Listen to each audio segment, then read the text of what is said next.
Tzadi in Mesachet Menachot. I think he said he got up to the Mishnah, 6 lines from the top, which is a good natural place. Oh wow, got a lot of people here tonight, so it's great. So it says the Mishnah. Now, this Mishnah it's actually a pretty easy daf. So now, if you could, I know you're on the train or somewhere, but thanks for joining. So it says the Mishnah, Kol midot mikdash, all of the measurements that they use in the mikdash, hayu nigdashot. They were, I don't really know how we translate nigdashot. We've had it many, many times. Overflowing is really what it means.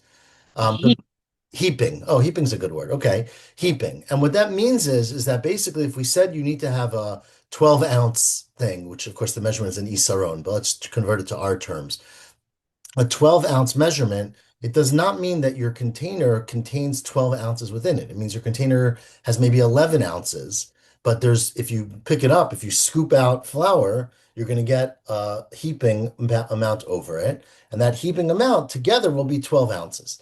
So basically, what they would do, and it made a lot of sense to do this because otherwise, what you have to do is every time you scoop out some flour, you have to then flatten the top, right? Because as we learned last week on different days of Pesach, we don't want too much, and we also don't want too little in the mincha. So if you had to just do it to the top of the container, it would require maybe an extra step of flattening it out, smoothing it out. So rather than that, they just said go in and take out a heaping scoop, basically. And the heaping scoop will be the isaron. So therefore, the measurement has to be smaller than an isaron, because if the measurement itself is a full isaron and you heap up on top of it, you'll have more than an isaron. So therefore, the measurement in the mikdash was meant to be heaping, meaning was a little bit smaller than what was measured. Chutz mishal kohen gadol shaya godsha letocha. Except for the one case, which we again learned about a few days ago, of the kohen gadol. Remember, the kohen gadol would bring an isaron for his mincha every day, but he would split it and he would bring half in the morning and half in the evening. And so we were worried that if he scooped out one full isaron and brought this to the Beit HaMikdash, both in traveling, it's going to spill, and also when he then tries to transfer it into two smaller containers, you'll lose some of the measurement. So for him, we specifically had a bigger kli that would fill up an isaron if it was smoothed out to the top. And that's what he was supposed to do. Now, just to be clear, the Mishnah is talking about things that are heaping, which generally mean a solid measurements, which is an isaron. Okay, the Gemara is going to ask, if you recall, we had a Mishnah a couple days ago that there was actually only two measurements in the Beit HaMikdash, an isaron and a chatzi isaron. So when we're going to ask, when you say all the measurements, what do you mean all the measurements? There are only two of them, but we'll discuss that in the Gemara. Continues the Mishnah, midat halach. Now, there's obviously a huge difference between liquids and solids, right? If you take solids, they heap up much more effectively, meaning you can have a lot more on top. When you have liquids, there is surface tension, and you always get if you don't break that surface tension, you get a little bit of extra that sits on top of the cup, let's say, but it's a smaller amount, but that also is above and beyond the measure. So if the measure is exactly 1 liter, and you fill it up and you're very gentle, you can fill up I don't know, 0.5 liters or something. You know what I mean? Like there's some extra 5%, let's say, that will add on to the top, or 2%, doesn't matter. But says the Mishnah, midot halach, when you have measurements for lach, for that which is moist, liquids, berutzei and kodesh, that which is taken up and is on top is kodesh, meaning that if it then leaks out over the side, or that surface tension breaks and it comes out over the side, that liquid is still part of the kedusha of the thing that was put in the kli, and you have to save it and you have to use it somehow for the Beit HaMikdash. But midat hayavesh, but if you have dry measurements like flour, then berutzeim chol, then the extra is considered to be chol. So that which comes out over the top and leaks out will be chol above and beyond, of course, the amount that's supposed to be used for the measurement. So that's what berutzem. Berutzem means the extra that's spilled out when you're filling it out, when you're measuring it. What am I at? Rabbi Akiva. Rabbi Akiva says, and we'll see if Rabbi Akiva is arguing. Rabbi Akiva says, the truth is that midot halach kodesh, what the actual containers that they use for measuring liquids in the Beit HaMikdash were kodesh, meaning they were anointed with Shemen HaMishcha, they had a kli sharet status, and therefore the fikach berutzim kodesh. Therefore, everything that was put into them, even that which leaked out over the side and spilled out, is kodesh because it was once put in that kli. But midot hayavesh chol, but the measurements that were done for dry things are actually not kodesh. They're actually chol, meaning they were never made kodesh. And therefore, now Rashi explains, or the Rashi we have here, that the things you put in them become kodesh, not because the kli is kodesh, but because your intention is to make them kodesh, right? So you say, whatever I put in this kli should be kodesh, but therefore, lefikach beirutzeim chol, therefore that which leaks out of them is chol, because you didn't intend for that to be part of it. That was the overflow when you were doing the measurement. And Rabbi Yossi says, I disagree with you, Rabbi Akiva. Lo mishum zeh, the reason is not because of what you just said, that one kli is kodesh and one kli is not kodesh. The reason why there's a difference between liquid and uh, not liquid, right? Yavesh, dry things, is the reason Rabbi Yossi says in the Mishnah, lo mishum zel ela shahalach ne'ekar v'hayavesh eno ne'ekar. The reason is that when you have liquid, right? Liquid basically is displaced. It moves around. That's what nekar means. It moves around. So that the liquid that overflowed was once in the kli. It just circulates around. You can't actually distinguish one molecule of liquid that's sitting on the top from ones that were going on the inside, meaning they're constantly in motion, or what we call Brownian motion, right? That the lach is ne'ekar, but yavesh eno ne'ekar. But things that are dry, let's say you fill up a flour, let's say the flour that sits on top never went inside the kli, and since it never went inside the kli, it never became kodesh, and when it leaks out and falls over the side, it's not something from hektish that fell over the side. So that's the Mishnah. Now, it says that before we get into the second part of the Mishnah, all the dry and the liquid, money. Who is the Tana of our Mishnah, right? Because we had a machloket in the beginning of this Rabbi paragraph. Akiva doesn't think that doesn't happen. So Rabbi Kiva, we'll see in the Gemara actually, or we'll see that in the Gemara. And what's between Rabbi Akiva and Rabbi Yossi? Right. So good question. So it doesn't seem like there's any difference in any of the three, right? Everyone seems to have the same opinion, which is that things that leak out of liquid is kodesh, and things that leak out of solid is not kodesh. The question is For why. two different reasons. Right, the Tanakhama will explain in the Gemara exactly what their reason. Rabbi Akiva said because one kli is kodesh and one is not, and Rabbi Yossi said, well, maybe all the klis are kodesh, but one it goes in and one it doesn't go in. But the Gemara will go through that. But they don't seem to argue on the facts; they just argue on the reason. Now, before we get to that, what I just told you, which is really speaking out the second part of today's Almond, is money. Who's the ton of our Mishnah? Remember our parak, Shtei Midot Halacha, however it started. Shtei Midot, find the words. Shtei midot shel yavesh hayu b'mikdash, right? 3 days ago, there was a machloket, Rabbi Meir and the Rabbanan. According to Rabbanan, there was one measure of an isaron and one measure of a chatzi isaron. According to Rabbi Meir, there were two isarons, one that was gadush, meaning it was smaller and it was meant to be overflow, and one that was larger and was machok and that was meant to be flat. So if the Tan is Rabbi Meir, what do you mean all of the things in the Beit HaMikdash? There were two measurements. One was overflowing, one wasn't. So what do you mean in our Mishnah? All the measurements were overflowing except for the Kohen Gadol. It's not all of them. One was and one wasn't. So Chad Gadush Avi. There was one measurement that was Gadush. What do you mean all the things? And here Rabbanan, the Rabbanan say there's only one Isaron. And since that Isaron has to work for the Kohen Gadol, and the Kohen Gadol's Isaron has to be machok, it has to be flat, there is no measurement that's Gadush. There's nothing. Chad machok Avi. There's only one Isaron, and that is a flat Isaron, a level Isaron. So what does our Mishnah mean? All the measurements in the Beit HaMikdash were overflowing. Amr of Chisda, you misread the Mishnah. We're talking about Rabbi Meir, who says that basically that for the Kohen Gadol you use the special Isaron, but for every other Karban you use an Isaron that was overflowing. And when we say kol midot, we don't mean all the measuring sizes. We mean kol mididot, all of the measurements that you do, not the noun, right? The verb. So not the actual object. It's true. There's two size cups in the Beit HaMikdash. An isaron overflowing, an isaron regular. And remember, the overflowing is smaller, right? Because you count for the overflow. But when you actually measure out karbanot, every time the Torah says do an isaron or two isarons or three isarons, it means three isarons that are overflowing, except for the Kohen Gadol. That's the one exception.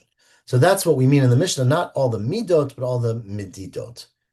Okay, now the next part of the Mishnah was what happens to the overflow, right? So we said midot halach beirutzein kodesh, that things that are liquid, the overflow is kodesh, right? And when they're dry, when they're solids, they're not kodesh. And then of course we had Rabbi Akiva, and then we had Rabbi Yossi, and as James just asked, there doesn't seem to be any argument between these three Tanaim.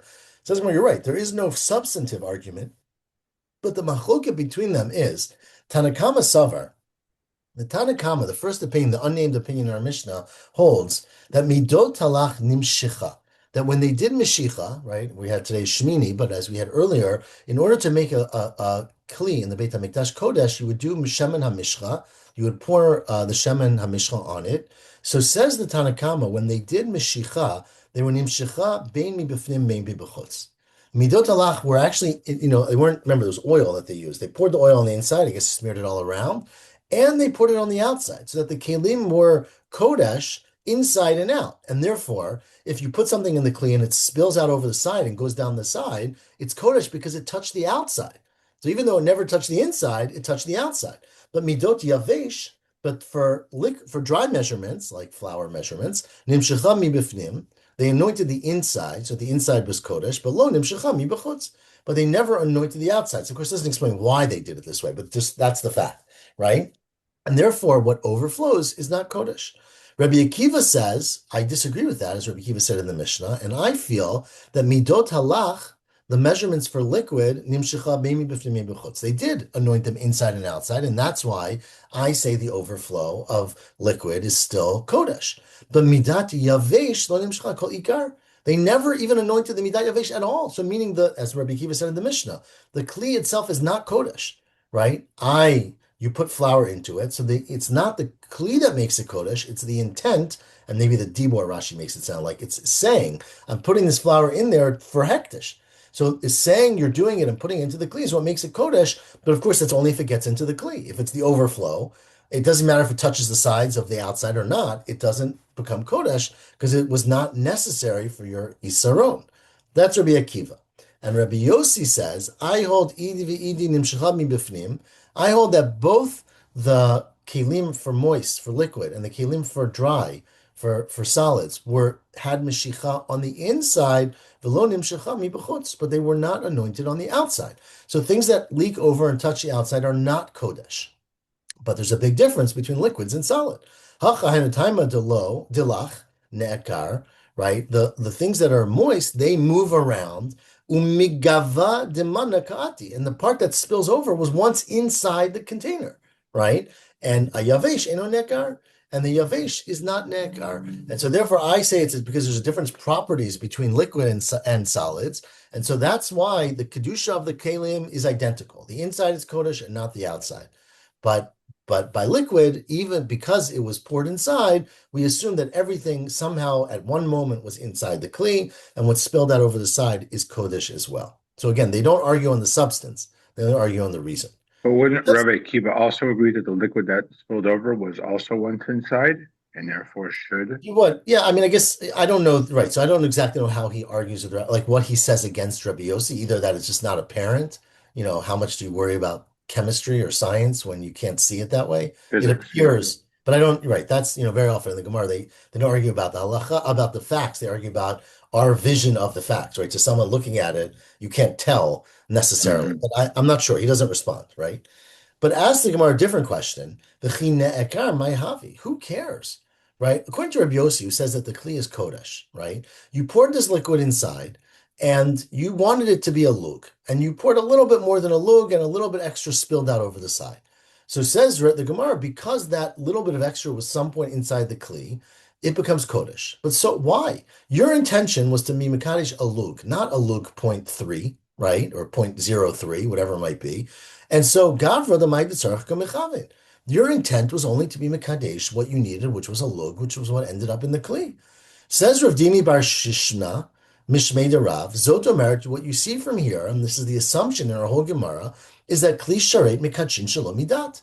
That even if you didn't intend for something to come Kodesh, the fact that you put something inside a Kli Sharet, it's magic. It makes it Kodesh, right? Meaning, even though you didn't intend to be Mekadesh a lug 0.02, let's say, 1.02% more, the fact that it went inside the Kli, according to Rabbi Yossi, or it touched, it's against, even though you have no interest in it being Kodesh, it's Mekadesh, Shalom Midat. And that is a machloket we've had. And you see from here that that's the assumption.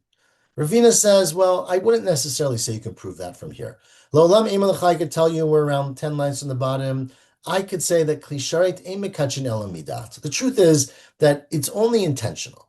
right? It's not, there's no magic here. A kli sharet is only mekadesh what you want to become kodesh in the kli.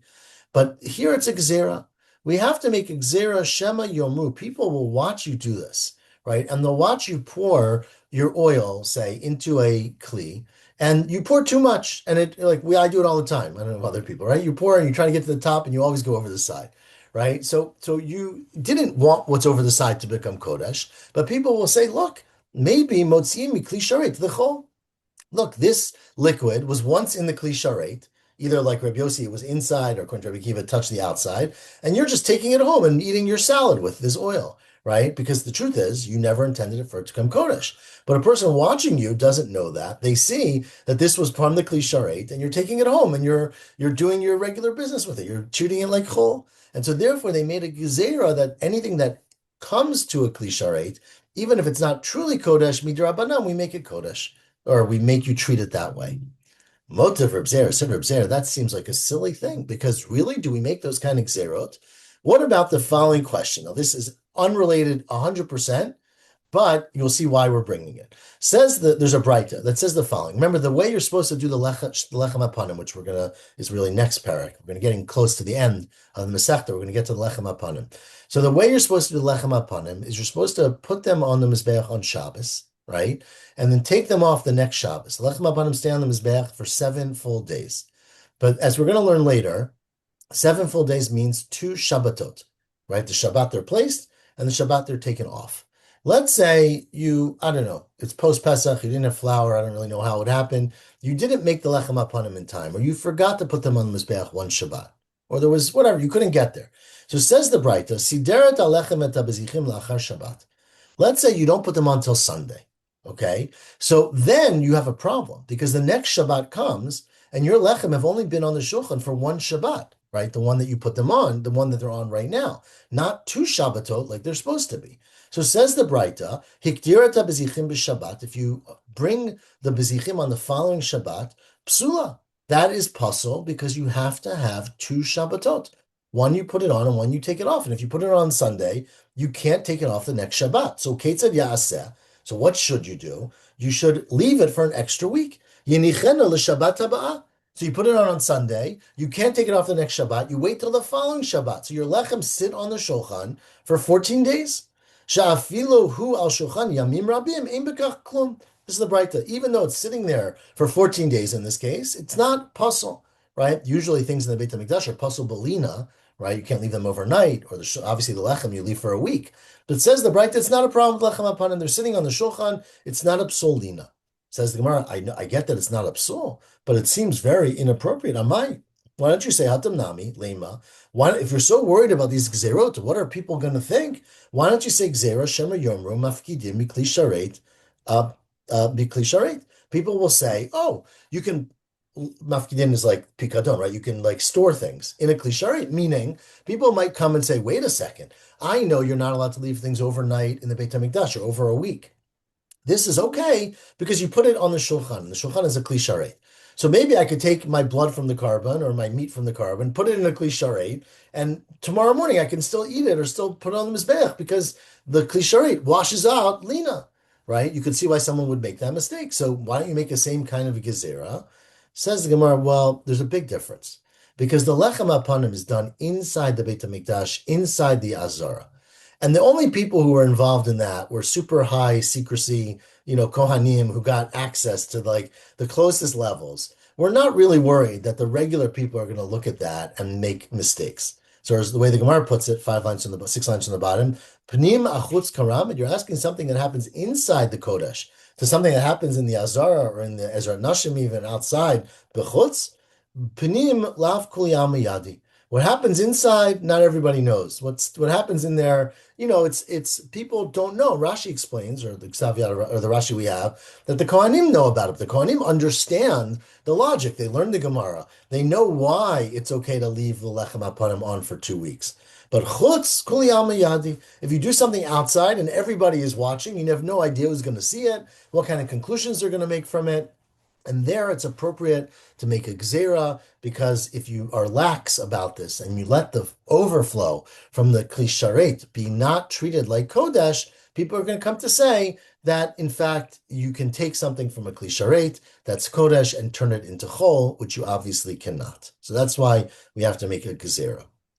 Now, on this topic, says the Gemara, there's a very interesting Mishnah Masechet Shkalim. It's not a tam. There's a Mishnah Masechet Shkalim that says, Motar nisachim l'kayetz hamizbeach.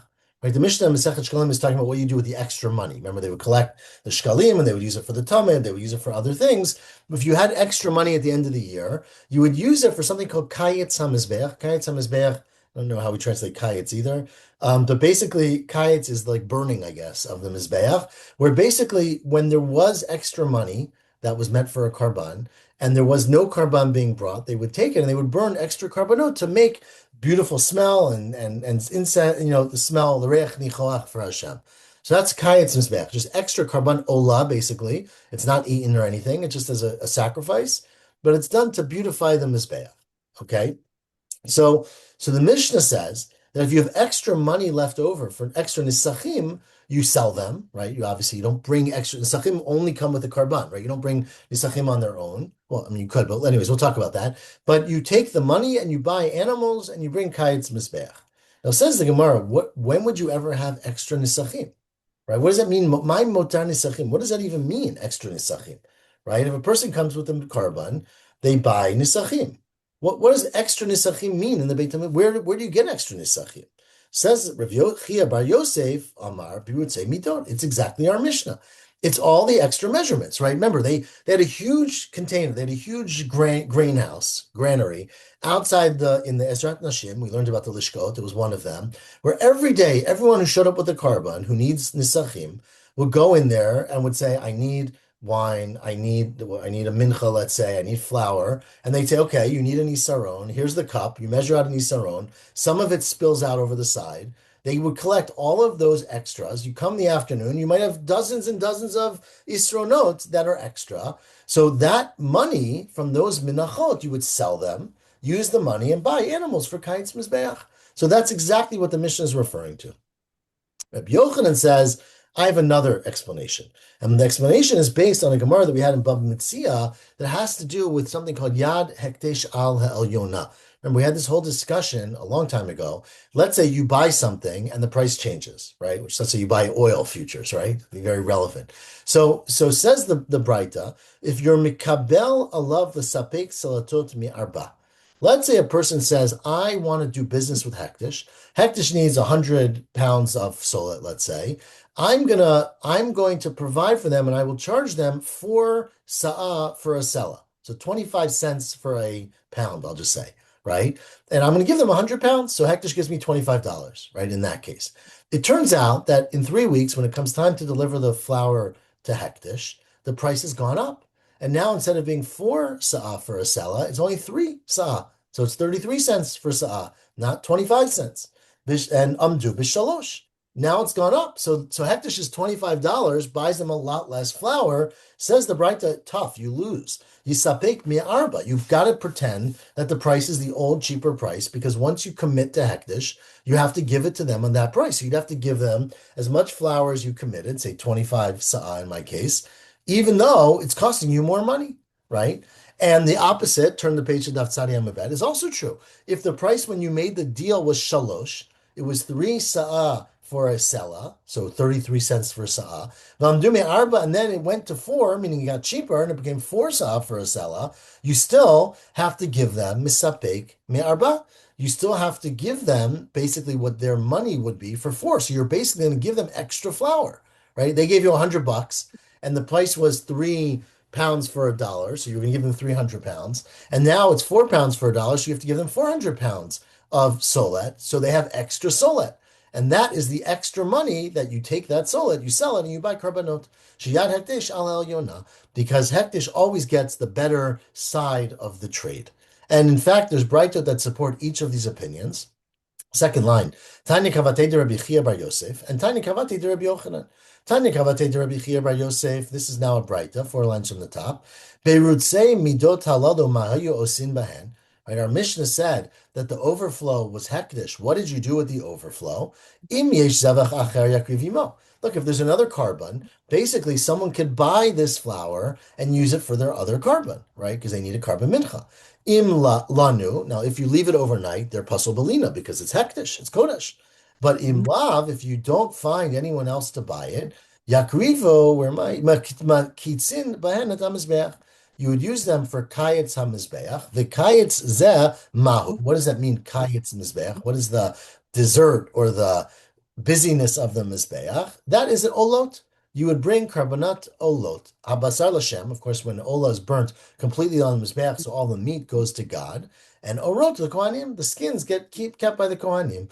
So that's when the Mishnah says in Shkalim, Motar nisachim are kayetz mizbeach. It's referring, according to this Braita, to the birutzei midot, the overflow from all the measurements. And there's another Braita though that's So much. that's flour that ended up on the floor because it was too much in the I cup. presume no. So I think the floor would be very challenging. My guess, though, I didn't see Rashi say this, is that they would do it over another measuring thing, right? It would be on the bottom of some pan, right? And they would basically collect up everything that Hmm. overflowed from the mat. That's my guess. I think it would be very hard to pick it up off the floor, but it's not impossible. It'd just be very hard. He's not sure how much it'd be worth once it was on the floor. Right, right. But again, and then it might be 1 or 2% each time. But if you're doing hundreds of these a Right, day, right. right, there's going to be The over. oil would be harder. I mean, what if the oil got in Right. your So again, hands or I assume the same thing. You anything? have to be, it's like be over another container, right? And that other container basically, you're measuring over the sink kind of thing, right? But it can't be But in. what if it dripped onto your hands or something? Well, I don't know. It's a good question. I because guess you you'd have to couldn't try rub it to, in, right? no, you couldn't rub it in. I guess you'd have to try to push it off, but you can only do what you can do. Right. I don't know. Maybe they wore gloves in the Beit HaMikdash. You're just because you're not, I mean, you can wear gloves when you're doing measurements. You can't use gloves when you're doing the avodah. Tanya kavatei de Rabbi Yochanan, and there's another bright that supports Rabbi Yochanan. Hamakabel alav esapek salatot mi'arba. If you accept on yourself to provide solet, to provide flour to the Beit HaMikdash at a price of 4, v'amdu mishalosh, and it got to 3 per dollar, right, which is more expensive, you still have to be misapek mi'arba. You still have to give them as much based on the lower rate. And if it's mishalosh v'amdu mi'arba misapek mi'arba, shiyad hekdesh ala yona. And this Braita finishes and says, "V'zeu sheshanino," and this is what we mean in the Mishnah in Shkalim, Moter Nesachim L'Kayetz HaMizbeach. That if there's extra money, because let's say Hektish made a deal and we need 100 pounds of flour and we'll pay you $100, and it turns out that at the end of the month, $100 gets you 120 pounds of flour. Hektish has 20 extra pounds of flour. So what do you do with that flour? You would use it with the Kayetz HaMizbeach. You would sell it, you take the money, and you'd buy animals for Kayetz HaMizbeach. Okay. Continues the Mishnah now to perhaps one of the last things, which is it's going to take us through tomorrow as well, which is the question of nisachim. If you recall, nisachim are something that's very unusual, right? Nisachim mean libations, right? I guess. And the Torah in Parshat Shlach has a very, very strange and long. I encourage everyone to take a look at it maybe overnight so that you'll be even better prepared for tomorrow. But this is Perek Tetvav, the 15th parak in Sefer Bamidbar, and I'm going to read parts of it. I prepared it just because it's going to be very important for our Gemara. It says, "Vaydaber Hashem al Moshe, tell Bnei Yisrael, pasuk Gimel, asitem isha lashem. If you do a karban to Hashem, ola o zevach, right? A ola or a zevach. We'll see in the Gemara what those mean.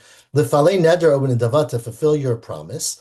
O b'moadechem, or on the holiday, lasot reach nichoach lashem, to bring pleasing to Hashem, min habakar o min hatzon, from cattle or sheep. V'hikriv hamakriv karbonot Hashem, bring with it mincha solet isaron balo b'reviyat ahin shaman. Right, bring with it a mincha, which is an isaron, and yayin lenesach reviyat ahin lekeves ha'echad. Okay. Anyways, the pasuk continues. I'm not reading the whole thing. There are many, many more psukim that go on and describe this, what we call nisachim, which is an extra piece of flour for a mincha and extra wine for libations with every karban. Says our mission, it's not every karban. Kol karbanot hatzibur vayachid, every karban of the community, like an ola, like a tamid, or the karbanot of the chag that we just read about, and every private karban, tunim nisachim. If you bring a karban, you got to also make sure you provide extra money to buy flour and buy oil and buy wine. Okay, for the karban. Chutz min habechor v'hamaaser v'hapesach v'chatat v'hasham. There are 5 exceptions. And we'll see in the Gemara what's common to these exceptions is that they're not voluntary, right? We just read in the pasuk, it's lefalei neder olim davatz, to fulfill a vow. You don't make a promise to bring a karban chatat or hasham. You bring those for a sin, And a Bechor is your firstborn. You don't choose a Bechor. You don't choose Ma'aser. And obviously, Carbon Pesach is a requirement. So these are all requirements, and therefore you don't have to bring Nisachim when you bring them. Okay? Ella, there's one exception to that rule, to the rule. Shechatato shel mitzora, the chatat of a mitzora and the ashama and the asham of a mitzora tunim nisachim. They do need to do nisachim. So the one exception is the asham and the chatat of the mitzora, and of course it's an exception because in the parsha of mitzora, which we're going to have in a couple of weeks, it says that you have to bring them. So the Torah very explicitly says it, and we'll see exactly why. It says the Gemara, Tanarabanan. Let us learn this from a brighter from the psukim that I just read to you. So I read these psukim, I read them quickly, but the Gemara says the following. It says in Tetvav in Bamidbar, Vasitem Ishel Hashem, a person who brings a korban, right? It's going to continue and say, should bring nisachim. Says the Braita, Yachol kol oleh ishim. You might think anything that goes on the fire. Ishim means the fire. Anything that goes on the fire should need nisachim. Afilo mincha. Even if you bring a korban mincha, you got to bring a mincha with it, right? You might have thought, which might go all the way forever. But you bring a korban mincha, maybe you have to bring nisachim with it. Talmud Lomar ola. It says a ola, a korban ola, not a mincha. So only things that are ola. Says the Braita now, shlamim minayin. So how do you know korban shlamim? Right? You know korban ola. Remember, chatat and asham you don't bring. So how do you know korban shlamim? Talmud Lomar o zevach. Oh, sorry, it says zevach. A zevach is a broader term, includes all korbanot. Says more, what about a toda? And we're going to ask tomorrow. We're not going to get there today. What do you mean a toda? A toda is a shlamim. So why do you need a special pasuk for a toda? But it says the Braita toda minayin. How do you know that even a karban toda needs nisachim with it? Talmud Omer o zevach. There's an extra word o. It says ola o zevach. So the extra word o includes a toda. Says the Braita yachol shanimar ba'af bechor maser pesach chatat v'asham. So I might include every karban, right? Because all it says right now is ola o zevach. Talmud Lomar lifalei neder o binidava. It's to fulfill your promise, meaning things that are ba beneder o binidava ta'unisachim, things that you can voluntarily give to the Beit HaMikdash, like ola or shlamim or toda nisachim. She'eno ba beneder o nidava in ta'unisachim. Things that you don't voluntarily give don't need nisachim. Okay? Now, one second, before I continue the Braita, we're still in the middle of the Braita. I just want to point out, because I'm afraid someone's going to ask me this, there's obviously many, many karbanot that are not a neder and nidava that need nisachim, right? For example, every karban that we bring on a musaf, right? We read the musaf every time. Those are not nidavot. Torah says, bring a karban musaf, karbanot tzibur, the tamid shel tzibur. These are not tamid rosh chodesh, right? These are all requirements. And the Torah explicitly says, bring nisachim. Our point with this whole Gemara is that there are many, many things where the Torah says bring nisachim. But this parsha in Shlach seems to be a general parsha about everything else, right? So basically, everything where it doesn't say to bring nisachim, how do you interpret whether you add them on? And what our Mishnah and our Gemara now is saying is that in those cases, it's only things that are done voluntarily, okay? So just to be clear. Now, it continues the Braita, Mashma lahotziat elo. You learn from here to exclude all of these karbanot. But I have a whole nother, I can learn something very different from this, right? Why don't you say, Otziet chovot habaot machmat haregel beregel? Why don't you also exclude things that you have to bring on a holiday?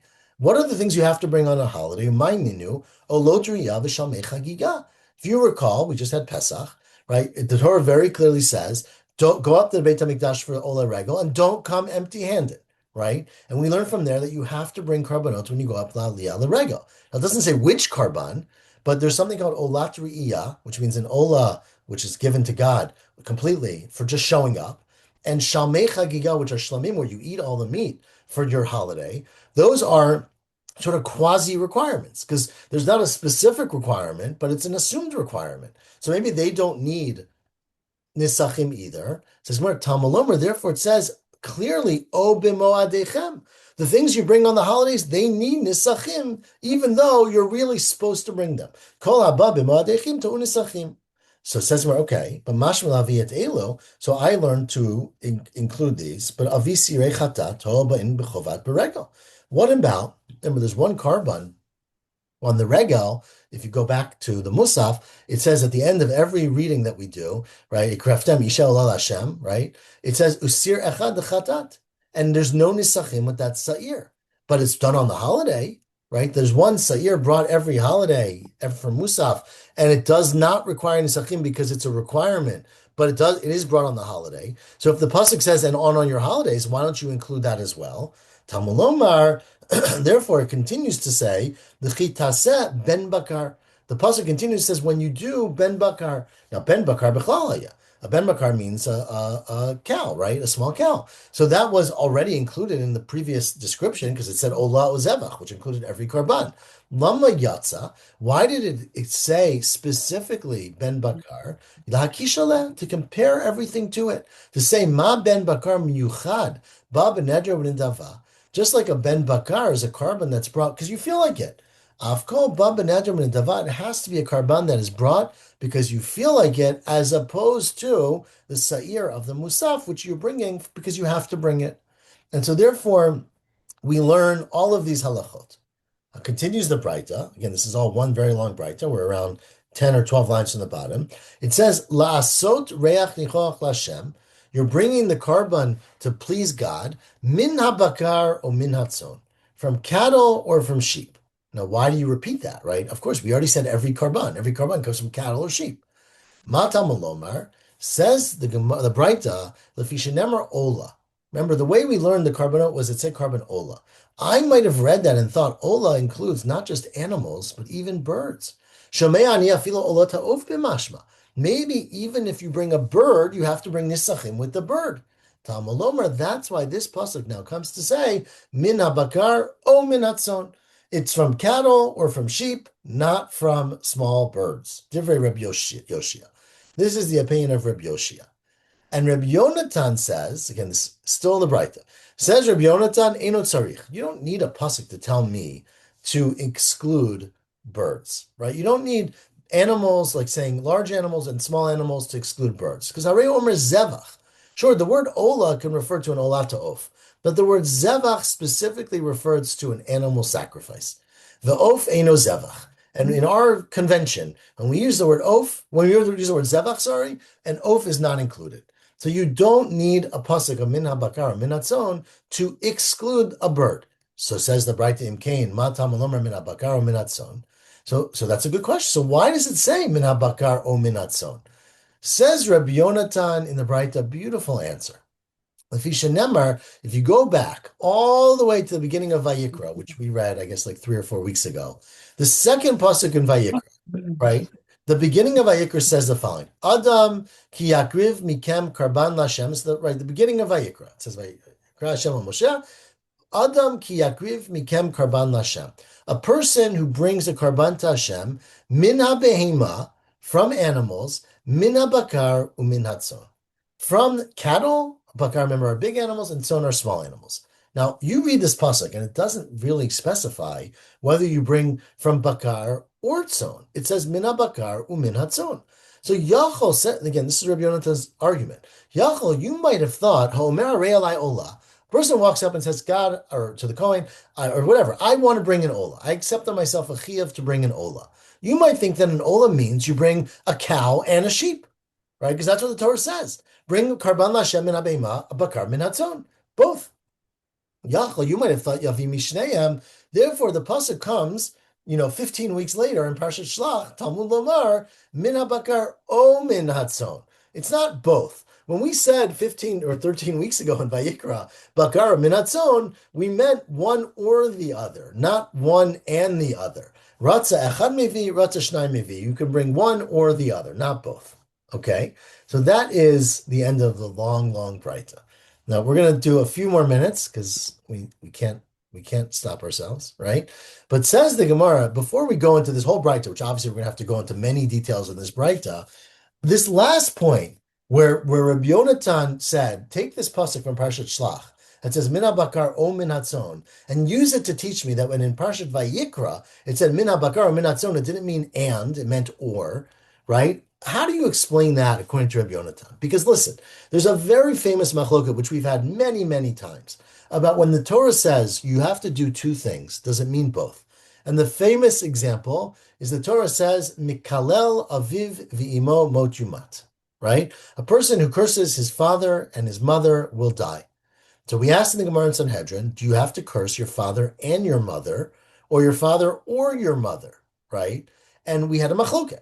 And the machloket in Sanhedrin, if you recall, was between exactly these two people, Rabbi Yoshia and Rabbi Yonatan. And Rabbi Yonatan said that generally when the Torah says two things, you assume it means either or, not both. So Mikalel Aviv Imo means one or the other, unless it explicitly says Yachdav. Says the Gemara now, where are we? Rabbi Yonatan, 3 lines on the bottom, Lama Likra. Why do you need a pasuk to explain that when it said Bakar Umin Hatzon in Vayikra, it doesn't mean Bakar and Son? Amar, he said in Sanhedrin, Achi Yefrot Lecha Katuv Yachdav, that you never need to say both things. You don't have to be chayiv only by cursing aviv v'imo unless it says both together. So it doesn't say bring a bakar and son yachtav. So what do you need a pasuk to tell me it means separate things? This is more but itzrich. You still need it. Because I would have thought at the top of the Tzadi Aleph, Holchtiv uminatzon, there's an extra vav. And since it says min bakar, it doesn't say min bakar min hatzon. Bring bakar, bring son. It says min bakar and min hatzon in Parshat Vayikra.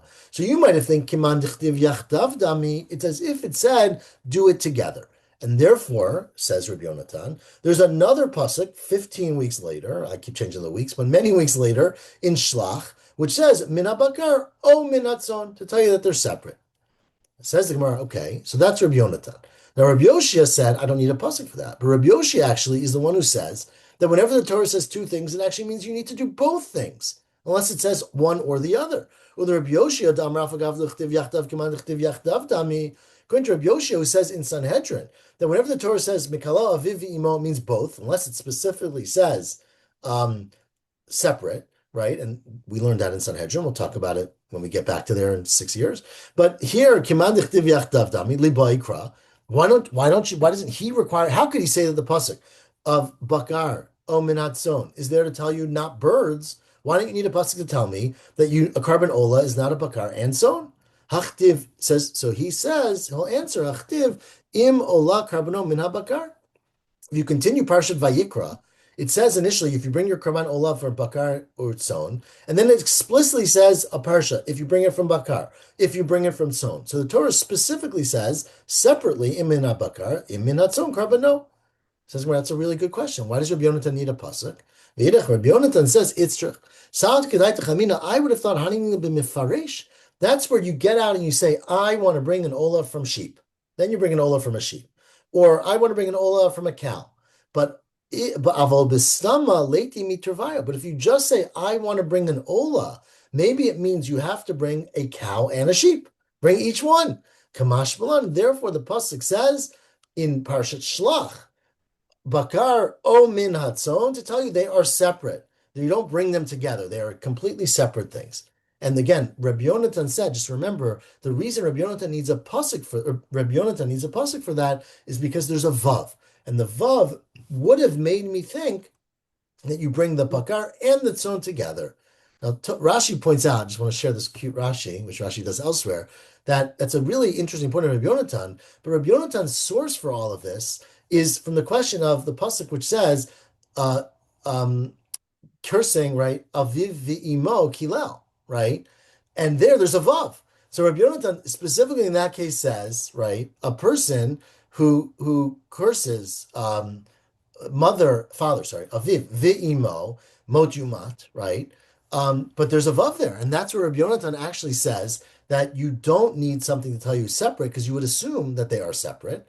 So Rashi explains that there the vav is necessary because if it didn't say a vav, it would sound like ki kalel aviv imo mot yumat, which sounds like if your father curses your mother, right? Because ki kalel aviv imo, then you die, which doesn't make any sense. So the vav there is absolutely essential because otherwise the pasuk doesn't make any sense, right? So that vav is not extra, but the vav by the ola is extra. So when the Torah says adam ki yakriv a karban min habakar min hatzon, I would have read that and said a stam karban ola is a pair. It's a bakar and son, and therefore the pasuk comes much later in Shlach to tell you min habakar min hatzon, to tell you that they are separate entities. And so that is where we're going to stop this machloket. But tomorrow, God willing, 6 lines on the top, We're going to go back and unpack this whole Braita. And again, I think just would encourage everyone to come tomorrow at 7:45 a.m., but also to open Parashat Shlach and read the 15th Parak Tet Vav, just so you have a sense of this whole Parsha of Nisachim. So hope to see everyone tomorrow morning, and Shavua Tov. Shavua Tov. Thank you. Yashikot, Shavua Tov. Thank you. Thank you. Good to see you, Charlie. It's been a while. Good to see everyone, of course. Thank you. I'm back in town. Great. Welcome back.